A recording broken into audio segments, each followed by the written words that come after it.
Promotion of a venture. You call it venture, you call it enterprise, you call it business, but a promotion of a venture. A simple approach is to promote a venture.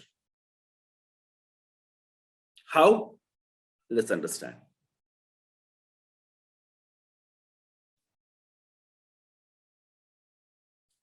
Promotion of a venture is the process of starting an enterprise. Very simple definition.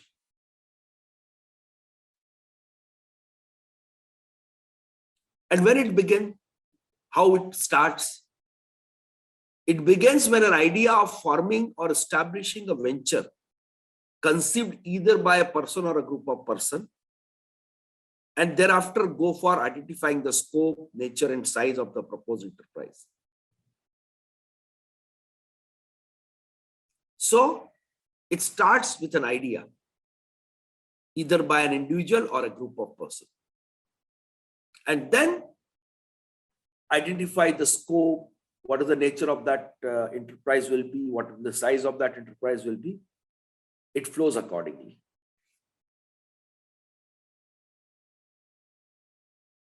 But you need a venture mindset for that. And what is that venture mindset? Venture mindset involves thinking big, overarching, taking risk, and adopting a broader, more objective view of opportunity based on insights pulled from data.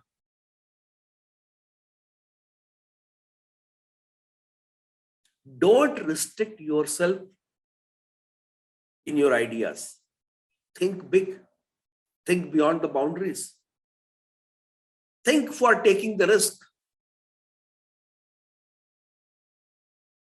Plan to convert your ideas into a great opportunity. But the most important thing is, based on insights pulled from data, whatever data you have, try to strengthen that data, more reliable data, more sensible data. So it's a scientific approach. It's a logical approach that you have the reliable data in your hand and you are planning accordingly.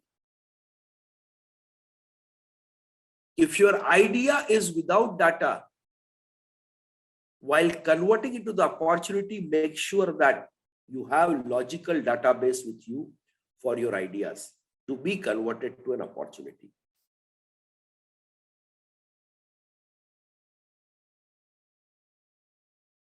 Nurturing an innovative culture company-wide is fine. Yes, you should have an innovative culture in your company so that the great ideas come up on the surface.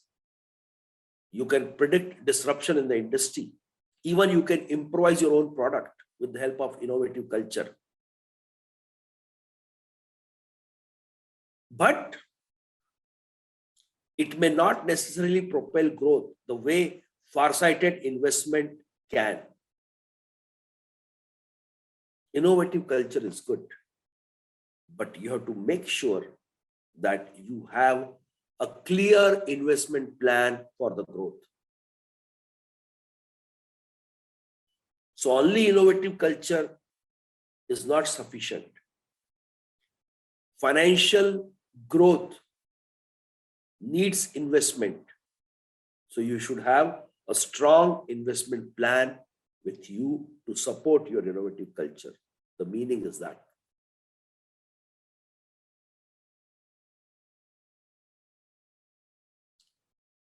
Idea getting converted to an opportunity. That is what we have just understood in our previous slides.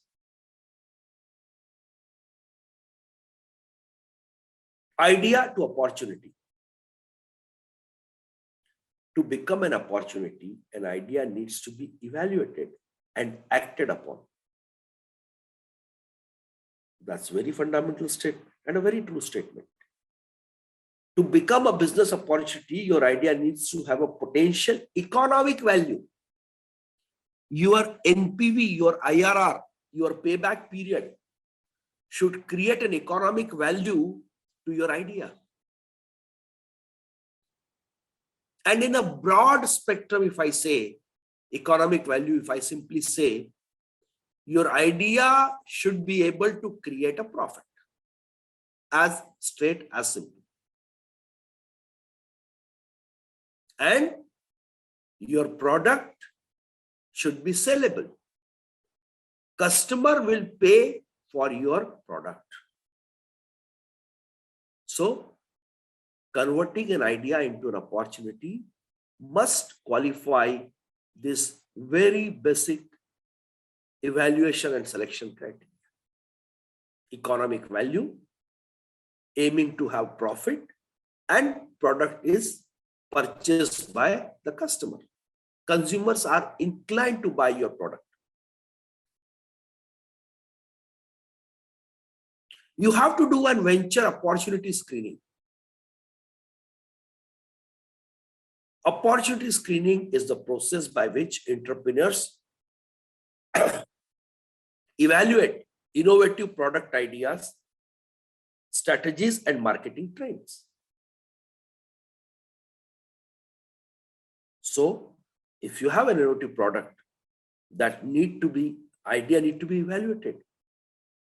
The strategy for that need to be evaluated. How we are going to develop that product. And the market trends are very important. Remember, I have shared this point in my previous session that even you may have a great idea, but the demand curve is not very promising. That means the product which you are making has a very short or a small customer base. Probably there is an opportunity for you to look for your idea, to improvise it, to make more user-friendly, more customer-friendly, more wider customer-based product. So that is what the market trends. The market trend covers all these philosophies and concepts.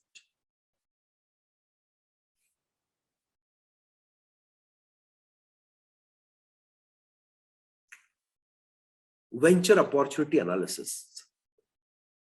What is that exactly? An opportunity analysis is an evaluation tool used when determining the viability and profitability of developing a new hotel or property or expanding an existing one. Viability and profitability. Either a new hotel property or any business for that matter, any venture for that matter. So opportunity is an evaluation tool, is mandatorily determines the viability of the project and profitability. Is it viable? Are we going to make some profit out of it or not? And if we are making the profit, what is the rate of return? If banks or any money lending business or government bonds, the return which I'm getting, if I'm not getting a considerable jump over that return of for opening this venture, why should ever I risk my money? Why should I risk even my capital? Why should I spend my time on it? Why should I invest my efforts in that? So the basic aim is to evaluate viability and profitability. It systematically looks at external environment with the goal of understanding demand, consumer needs, market acceptance, and economic factors. Demand and demand forecast are very important and crucial factors. You may have demand today, but are you expecting that demand curve to be sustainable?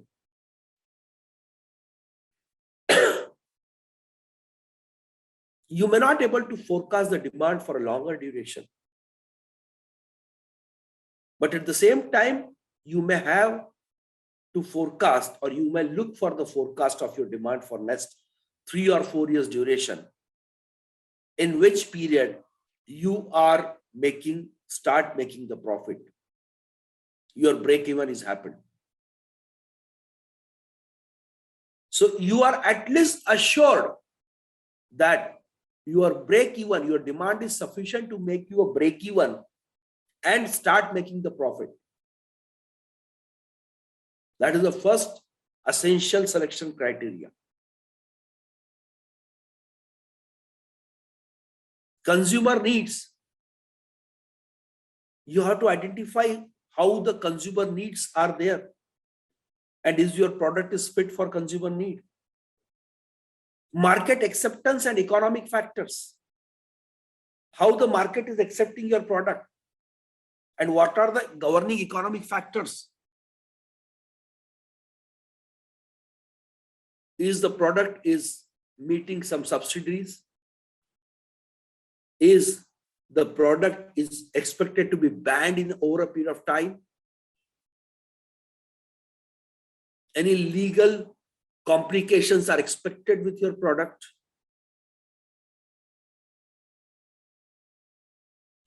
So it is very important, before taking a decision to implement new ideas, it is necessary to study in depth their profitability and viability, so that venture may be successful and there may be reasonable return on investment. Yes, that is what I said.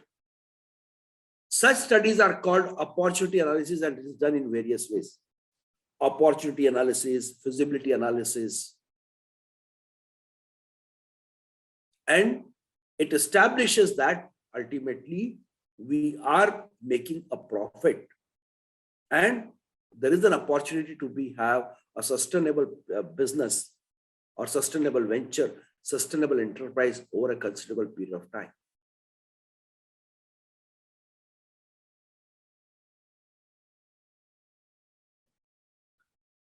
And environmental analysis, another analysis, okay? An environmental analysis is an objective assessment of the changing world in which an enterprise operates, in order to have an early warning system for identifying potential threats and opportunities.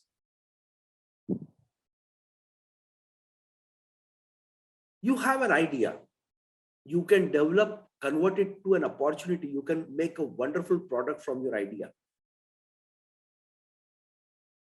But you cannot ignore the environment around you.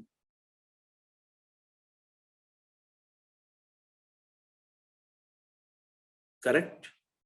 Because this environment will create a various opportunity for your product or your services. The most important thing is, if your product is going to get hit a negative demand curve, you must know it in advance, point number one, or you should have an early warning system that your product have the potential threats.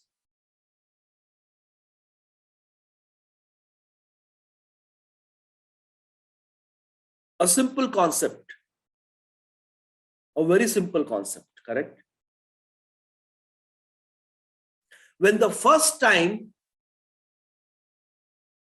in the globe or in the earth or in the world, when the ice cream was invented, correct?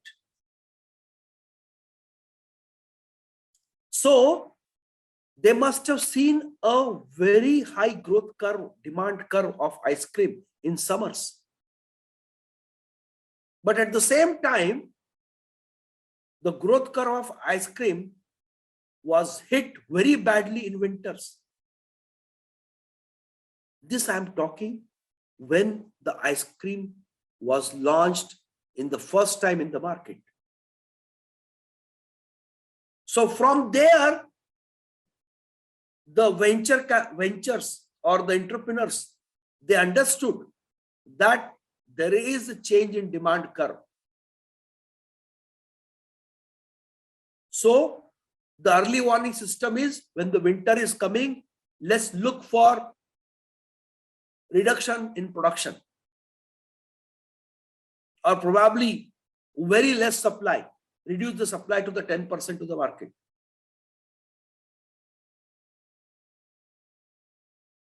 This is a one trend where product is still continuing in the market. But if you take an example of X-ray film based cameras, loading the camera with X-ray films, okay, getting the number 36 snaps from out of it, or maybe more snaps out of it, then getting it developed through the photo studios. It was a little troublesome for the customer or the user. Then the concept changed, the disruption came, and the digital technology has taken over it. So the point here is the environment analysis are very important.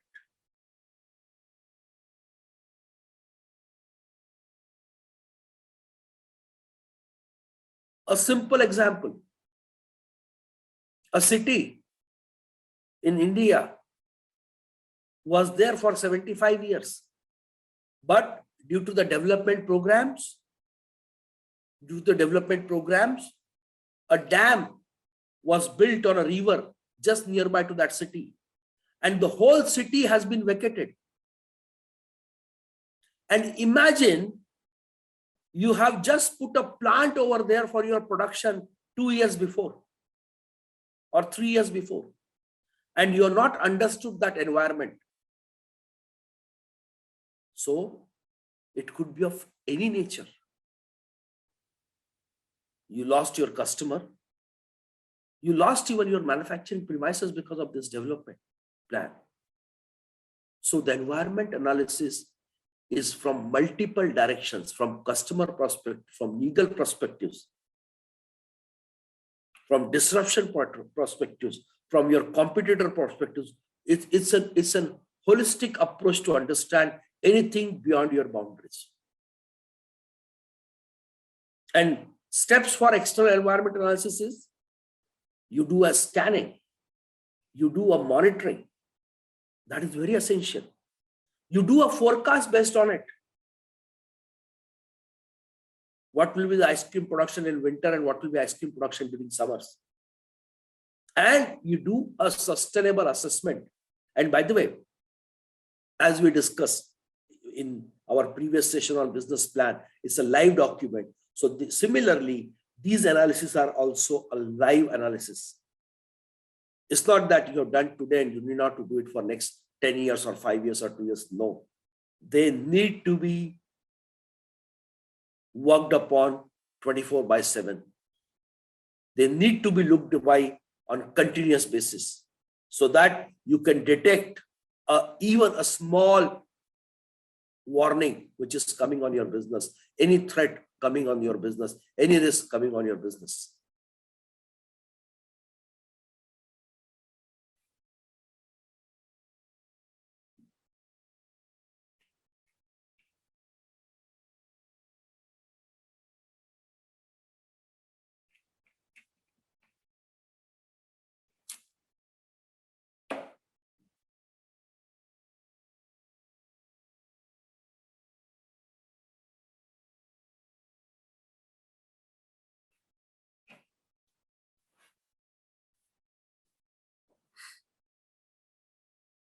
Now we will, that was something about the venture mindset and venture promotion, very basic concepts on that. Now we will talk something about a startup. The big multinational companies, IT companies, who have the billions and billions of market capital, were also once upon a time, they were startups. Something has to start at one point of time. And that's very important. Concept has to start, idea has to start. So the approach is a startup. Many startups take a step forward across the globe every year, which adds to a great extent growth of each country's economy or GDP growth. They are very prudent in economic growth of each nation.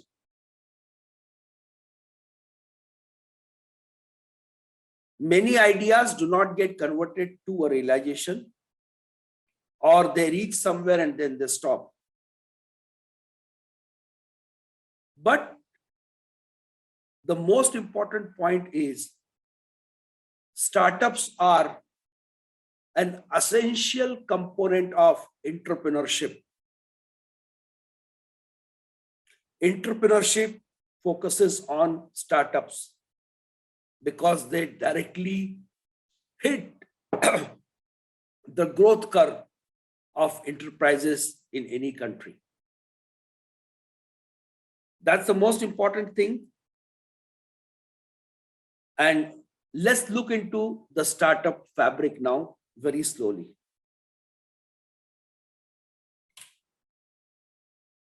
What is the meaning of startup basically? What is the meaning of it?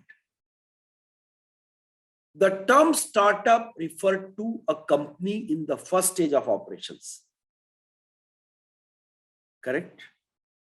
We got an idea, we converted it into an opportunity. So very first stage. As I said, many multinational big giant on the earth right now were startup once upon a time. Startups are founded by one or more entrepreneurs who want to develop a product or service for which they believe there is a demand.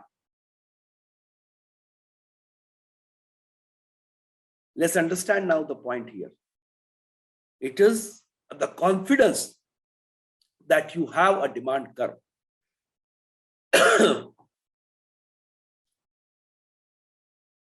The purpose of startup is to grow rapidly as a result of offering something that addresses a particular market gap. From this statement, a very basic thing to understand. A group, one individual or a group of individuals, they identify a gap in the market, a problem statement in the market. And they want to provide a solution to it. And because there is a clear-cut problem statement exists, the solution also to be developed on the fast track basis, so that the customers can get, society can get a benefit from that startup venture because it is providing a solution.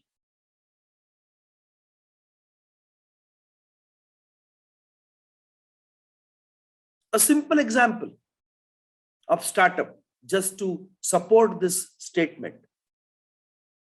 We all know there are big logistic and transport services are available from one city to another city, within the city, correct?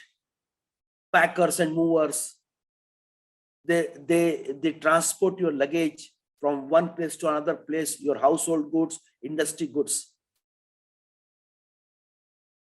But imagine you had been to your friend's place yesterday, correct? And you forgot your one belongings there, correct? And now you came back to your house, and your friend's house difference is maybe around 25 kilometers away.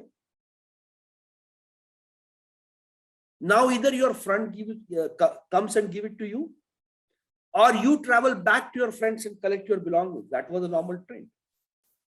But in this business model, or in this act, I will say, you are spending your time to go and come back, spending your fuel. So you are wasting your fuel and you are wasting your time, which you can use some other way around in a better way. So there are applications available, and I use one of them in India. There are services available which transport this kind of small small goods in city from one place to another place just on the two-wheelers. So the time and cost which you will invest on your vehicle or even going by a taxi and coming back, that cost is more higher than this services, which is a damn cheap compared to your investment if you go in a conventional method.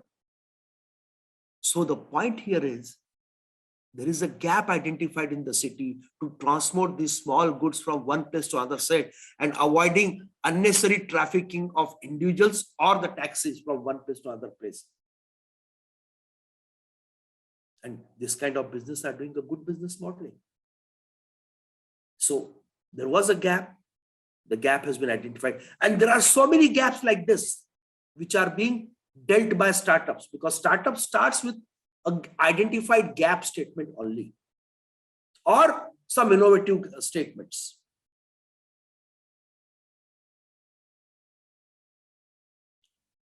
Most startups, how startup works? Most startup begin as an idea and then grow into a viable product, platform or services after the research is done to ensure there is a need for the product or services within the marketplace. Idea. We are always talking of a concept. Without idea, a venture cannot be thought of. That's very clear. Underline, bold, italics. But the most important thing is that need to be further researched. Either it's product, services, or any platform, operational platform. And to ensure that your idea has a need in the market. And for sure that even when you see there is a life for your product and services as a result of your idea and your market research, still you need to secure the funding to start your startup, which is very important. And why this point is being discussed here? You get an idea, that does not mean that you have the capital in your pocket. So you need a funding for your idea. To meet the market demand curve, you have to do a scale. So you need a funding. And that is where basically the fund requirements arises for a startup business.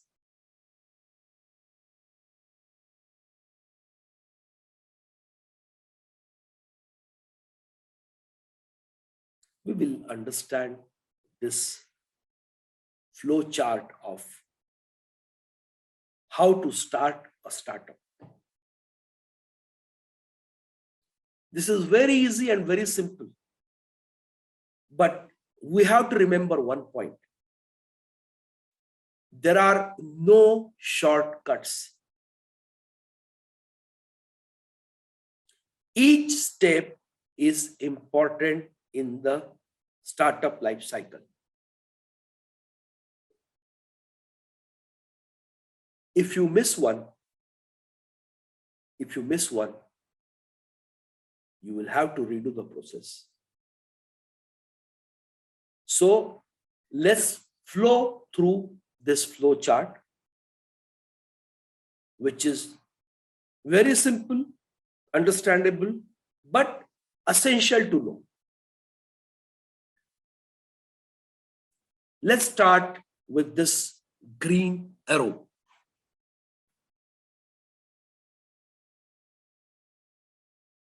Live in the future, ahead of your time. Think what is going to happen in future. Correct? The internet has reduced a huge, emails have reduced a huge conventional postal communication. Just a very basic example.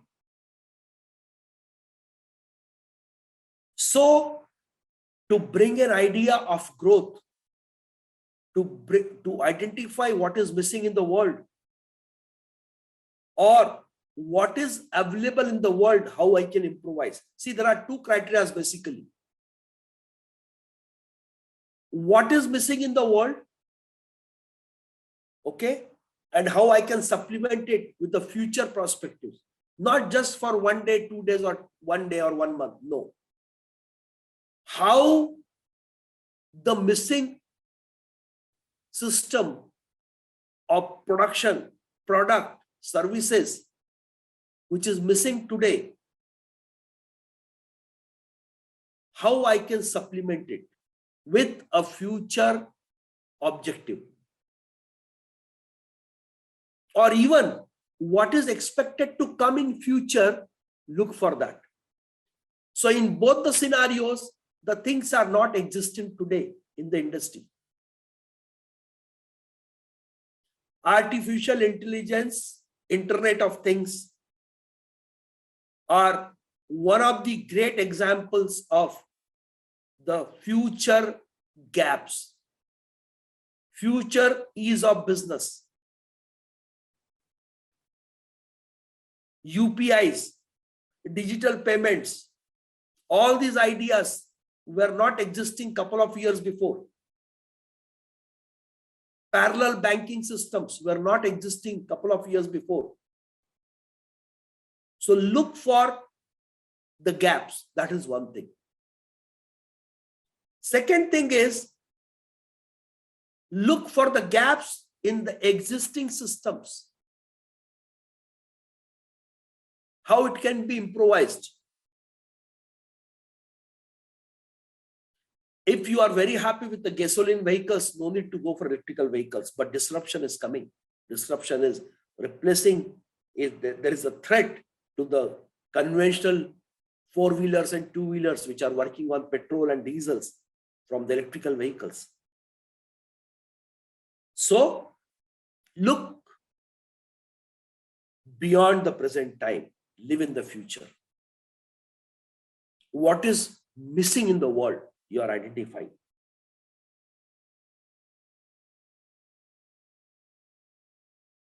What next?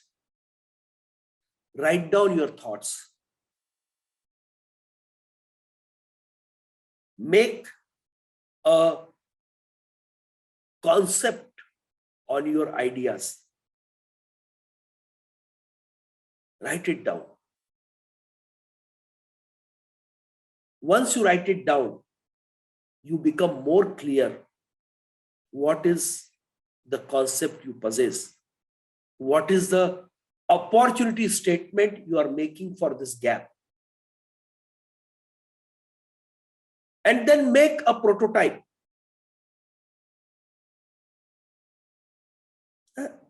A model. It could be a product, it could be a service platform, it could be an application. So make a prototype. Make what solutions you are expected to deliver to the society for the problem statement or that gap statement.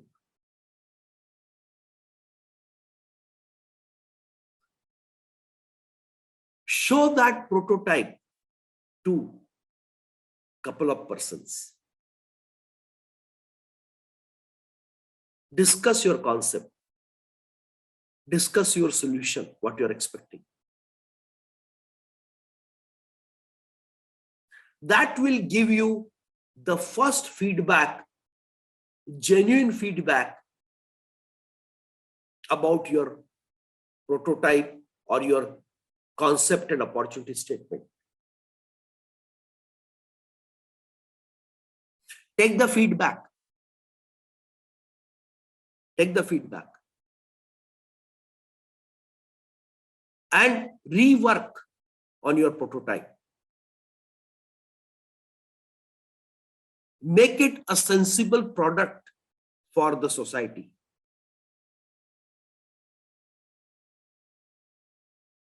Once you do that, when it's making a sense, Now find a co-founder.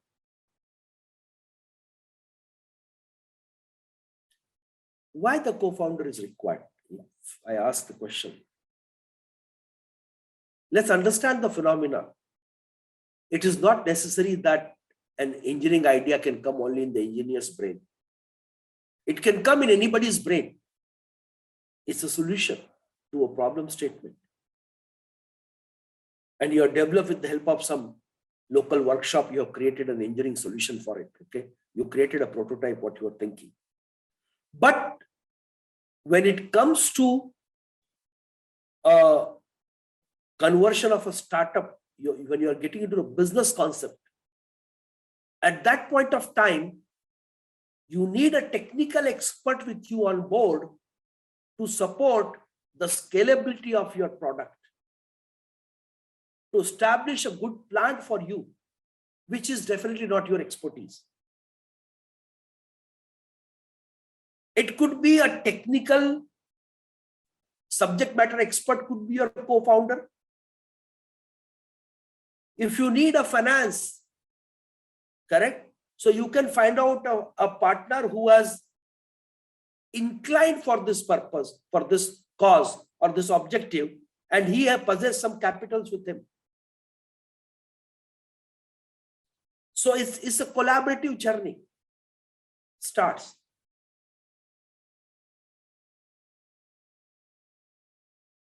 What next? Now you register your company. You split your equity between you and your co-founders.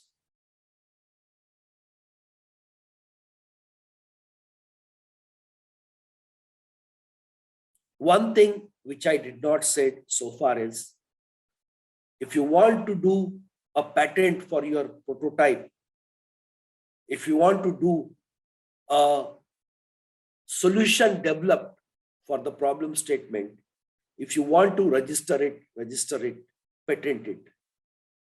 Take a patent approval if you feel so. Register your corporation and split the equity. Now, once this has been done, look for funding and build version one at the same time. Now we are looking for funding and the product which we are going to make. Okay. And now you are doing it at the same time. Now prototype, everything is done. Now you are building the product. You are going live. So launch. Let everyone know that you have made something. Launch your product. Launch your product. Start selling it even. Start making a customer base.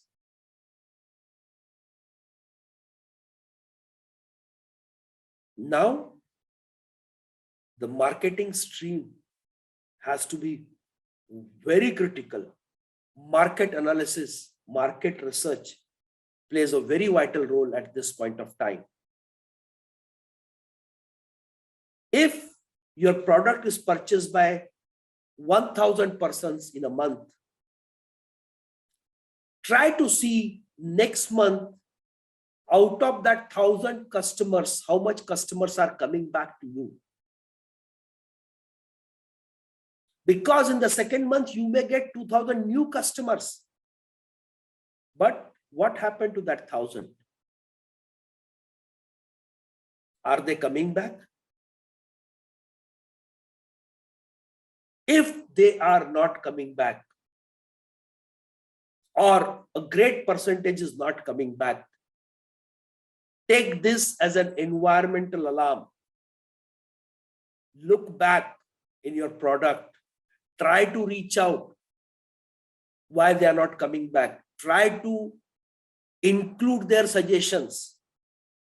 Try to improvise your product to maintain or to gain a good customer retention base.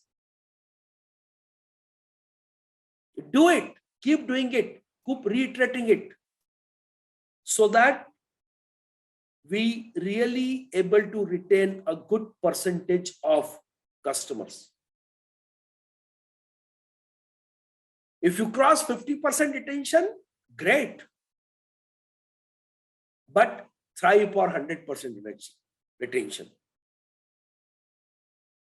You will not able to get 100% retention. Let me tell you very clearly.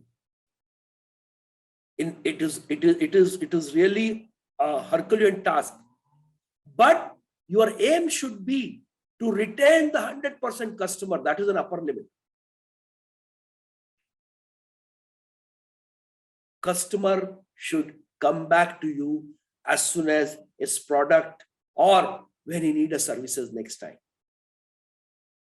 So when the product is completed, he consumed 100%, he should come back to you. When he needs the services, if it is services, if he needs that services back, he should come back to you. Very simple steps, but there are no skips.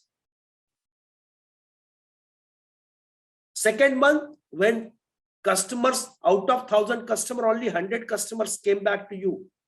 It's okay, we'll deal with this next month. We got this month 2,000 new customer, so let's worry for new customer. No, please don't ignore the customers who are not coming back to you. Reach them out. Reach them out. Because the customers who are not coming back to you, they are your advertisement in the market. They will be doing a communication on your product suitability. So reach out to them, try to understand their problem and resolve that problem. And reach them back with the new product features. And now you will understand that to avoid, because when the product is floated in the market, correct? There is always a risk that customer may reject your product. That's why in the beginning, when we show it our prototype to the peoples and we try to take their feedback and we keep doing that, we improvising that product so that we are making a product, market fit product we are making. So that effort is done in advance.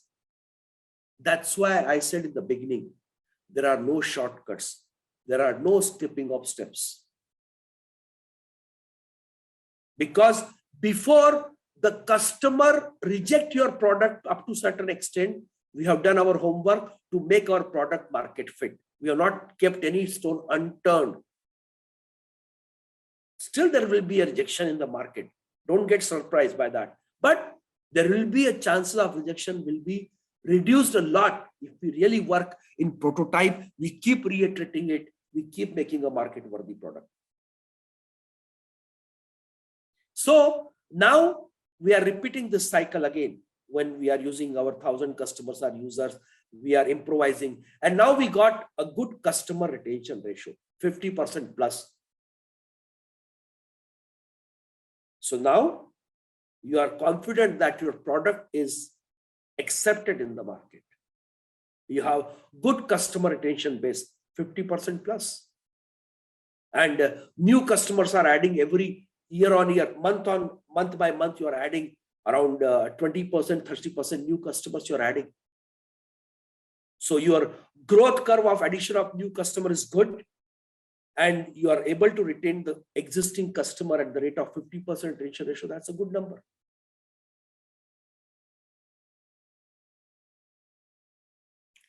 Then grow at 5% a week. Okay. It could be a tough target. Okay. Let's make it very clear about it. Okay. It depends on industry to industry, but it could be a tough target. But aim for it. 5% per week, 5% per month, 5% per quarter. That depends. So that this number is just for example's sake. But you have to think of now growth curve. When you have established that your product is acceptable in the market to a larger extent. Now, look for a growth curve, a steep rising exponential growth curve now. You have to target exponential growth curve. The meaning is that. And ultimately, go to aim for millionaire and billion worth company growth in next 4 or 5 years time. So you have crossed that 3 to 5 years of startup duration period. You have done a wonderful growth. And after that wonderful growth, you have done a scalability at a larger extent to be a billion company. So you are no more a startup now. A startup was your history, but you created a worth of billion company. The most important takeaway from this slide is there are no shortcuts. You can improvise your startup procedure. You can customize your startup flowchart as per your startup requirements. This was just an example. But the point to take away is there are no shortcuts.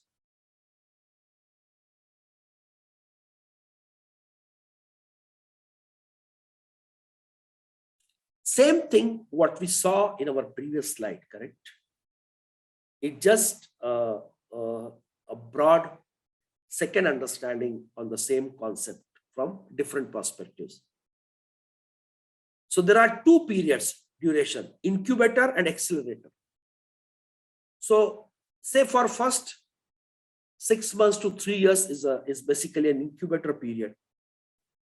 And the acceleration is 3 to 12 months. If you take a life cycle of 4 years to be an accelerated company. And how it flows into the market? First is, as we see, idea generation. It is a part of incubator period.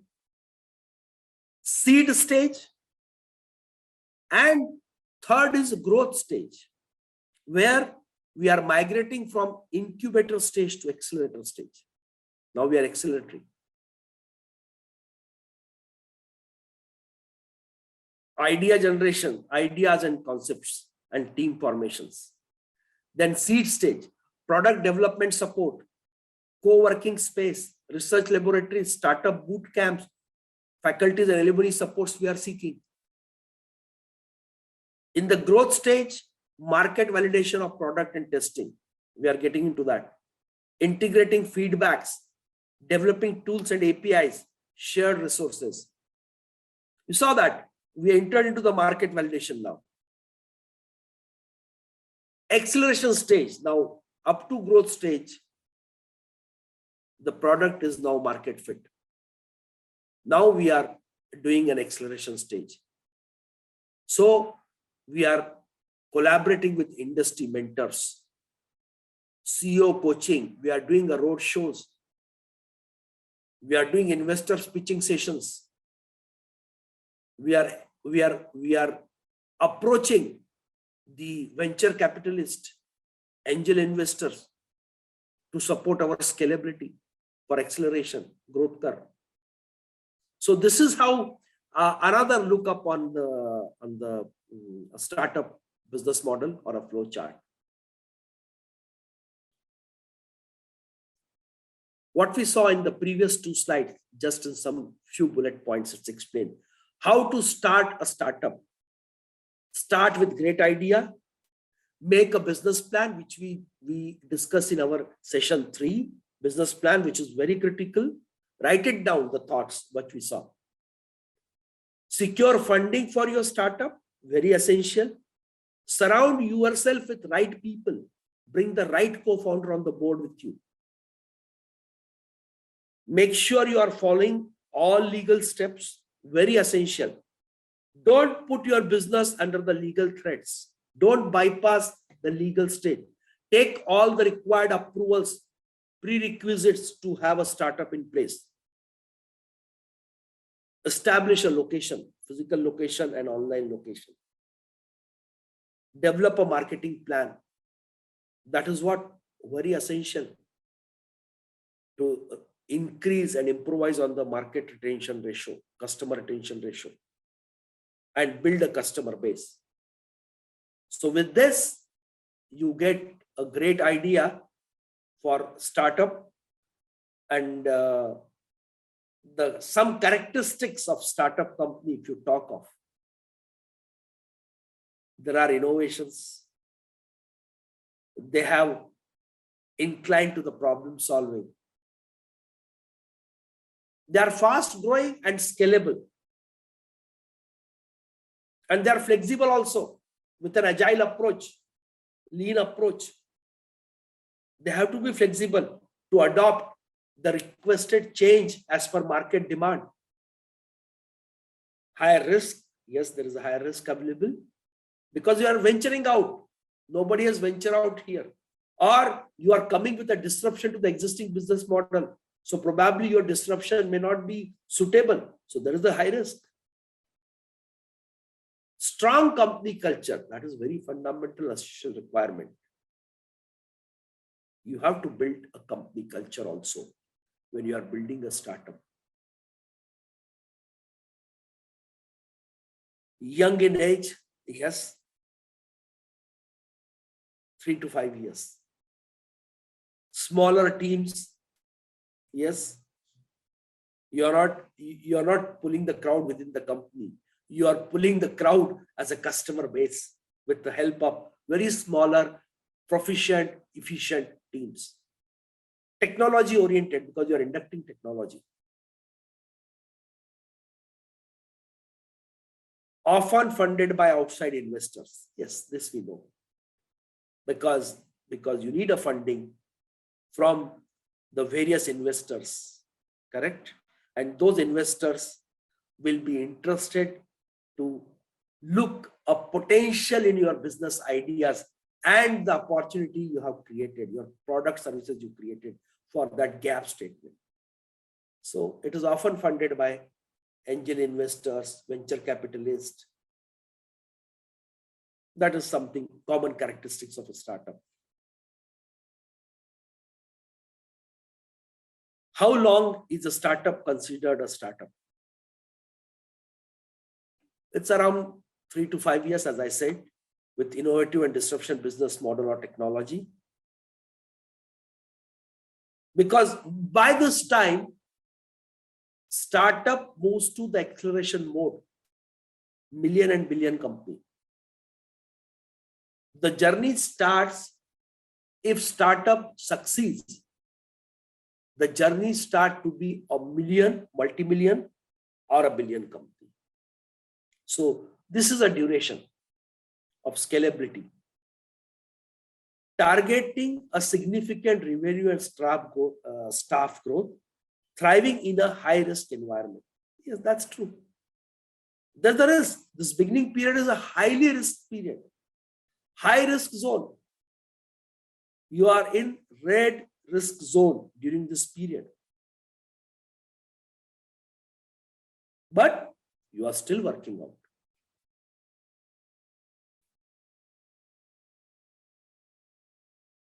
This is one of the most critical and fundamental thing to remember. 3 pillars to initiate a startup, or there are 3 pillars of startup: capital, product, and marketing. And remember one point, this triangle is very essential to be respected, to be followed. Anyone missing into it will negatively affect your startup sooner or later. I'm sorry. If you don't have a marketing plan, you're not able to sell your product. If you don't have a capital, you're not able to hit the growth curve. If you don't have a product, proper product, story does not start again. So these 3 pillars are critical and they all need to be respected and all need to be addressed.